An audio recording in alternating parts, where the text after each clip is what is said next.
हमारे देश में पूरे जितने भी कोविड-19 के जो पॉजिटिव पेशेंट है, क्या उन्हें हौसला अफजाई की जा रही है उनकी कि नहीं ये बीमारी इतनी खतरनाक नहीं है, आपको डरने की ज़रूरत नहीं है, या फिर डराया जा रहा है?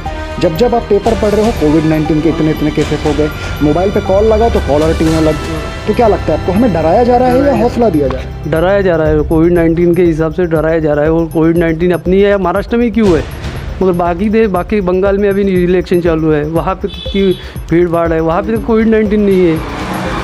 जहाँ देखो वहाँ, जहाँ गवर्नमेंट के काम जहाँ भी चालू है वहाँ पे कोविड-19 का एक भी पेशेंट नहीं मिल रहा है। सिर्फ प्राइवेट हॉस्पिटल में जब एक आम नागरिक जाता है अपना कोविड-19 का इलाज करवाने के लिए तो तकरीबन 25,000 रुपये रोज़ाना के चाहिए, लेकिन वहीं अगर से पेशेंट अपने घर में होम क्वारंटाइन हो रहा है और एनएमसी की तरफ से उसे जो दवाइयाँ दी जा रही है, तो क्या वो भी 25,000 रुपये रोज़ के हिसाब से है या फिर कितना खर्च आ रहा है? आइए जानते हैं। सर आपका नाम? राजेश देवीदास जी बाबुड़कर, महालक्ष्मी नगर, मानेवाड़ा रोड, नागपुर। कोविड-19 का जो मेडिसिन आपको एनएमसी की तरफ से प्रोवाइड किया गया, कितने रुपए की पड़ी आपको? एनएमसी की तरफ से तो फुकट की मिली, 5 दिन की, 5 दिन की फ्री ऑफ चार्ज था। वो सबको 5-5 दिन की दिया उन्होंने, मगर वो मैंने लिया नहीं, मैं 2-3 दिन ही लिया वो, क्योंकि मेरे को रियली कुछ ऐसा रिकवरी नहीं हो रही थी वो मेडिसिन से। यानी कुछ सिर्फ उसमें क्या था, जो एक विटामिन डी और कैल्शियम और बस वो दो टैबलेट है। और ऐसा ये जो मेडिसिन है फिर ये किसने लिख के दिया आपको?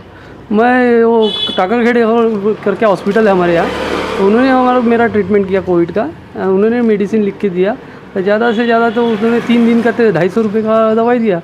ऐसे करके मैं 5-6 दिन बढ़ाते गए। फिर बात जैसे जैसे रिलीफ होते हुए वैसे वैसे टैबलेट चेंज करते गए, तो 1000 रुपये में मेरा ट्रीटमेंट हो गया। मात्र 1000 रुपये में जब आपका ट्रीटमेंट हो गया, मान लो अगर से आप जाते किसी बड़े प्राइवेट हॉस्पिटल में, तो क्या लगता है आपको कितना खर्च होगा? वहाँ तो दिन का मेरे को 25-30 हज़ार रुपये ले लेते, और ये टेस्ट वो टेस्ट, अमका टेस्ट ढमका टेस्ट करके, ये टेस्ट करना पड़ेगा, वो टेस्ट करना पड़ेगा, छाती का CT स्कैन करना पड़ेगा। मैंने CT स्कैन नहीं किया, कुछ नहीं किया, बस वो डॉक्टर के भरोसे से एंटीबायोटिक लिया और तो ठीक हो गया। अभी बहुत रिलीफ है, 10-12 दिन हो गए, बहुत रिलीफ है अभी पहले से, यानी 90% ठीक हो गया मैं। तो प्राइवेट हॉस्पिटल में बेशक एक मात्र लूट चल रही है, काफ़ी केसेस हमने अभी देखे जिसमें पेशेंट मर चुका है, उसके बाद भी 2-3 दिन तक उसको रख के पैसा वसूला गया।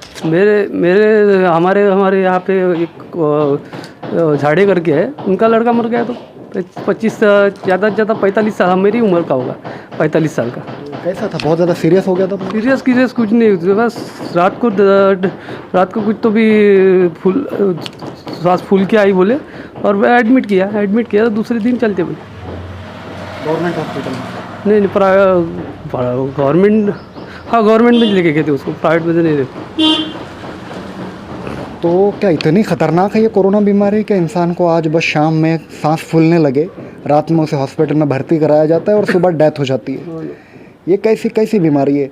और दूसरी बात, आपको क्या लगता है सर, हमारे देश में पूरे जितने भी कोविड-19 के जो पॉजिटिव पेशेंट है, क्या उन्हें हौसला अफजाई की जा रही है उनकी कि नहीं ये बीमारी इतनी खतरनाक नहीं है, आपको डरने की ज़रूरत नहीं है, या फिर डराया जा रहा है?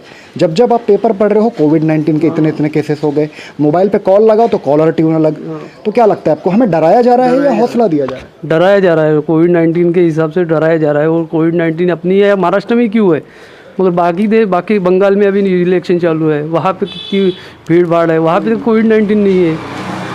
जहाँ देखो वहाँ, जहाँ गवर्नमेंट के काम जहाँ भी चालू है वहाँ पे कोविड-19 का एक भी पेशेंट नहीं मिल रहा है। सिर्फ महाराष्ट्र में क्यों मिल रहा है?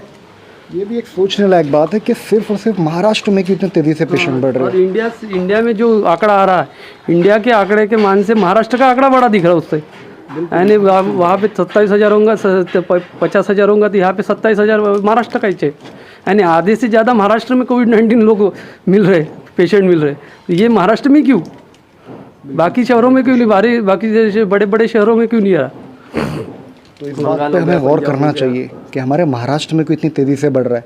और एक तो जब ये पेशेंट बढ़ने लगे तो अभी एक मंत्री जी हमारे गवर्नर से मिलने गए और उन्होंने कहा कि महाराष्ट्र में राष्ट्रपति शासन लगा दीजिए, तो मतलब ये राजनीति लग रही है। राजनीति नहीं तो क्या, अभी महाराष्ट्र में इलेक्शन आने दो, अभी कोविड-19 पूरा गायब हो जाएगा। क्योंकि उनके इलेक्शन, महाराष्ट्र में इलेक्शन लगेंगे तो उनके सभा होंगी, ये होंगी, तो कोविड-19 से सभा होंगी नहीं ना, तो ऑटोमेटिक पेशेंट कम हो जाएंगे महाराष्ट्र में इलेक्शन लगेंगे तो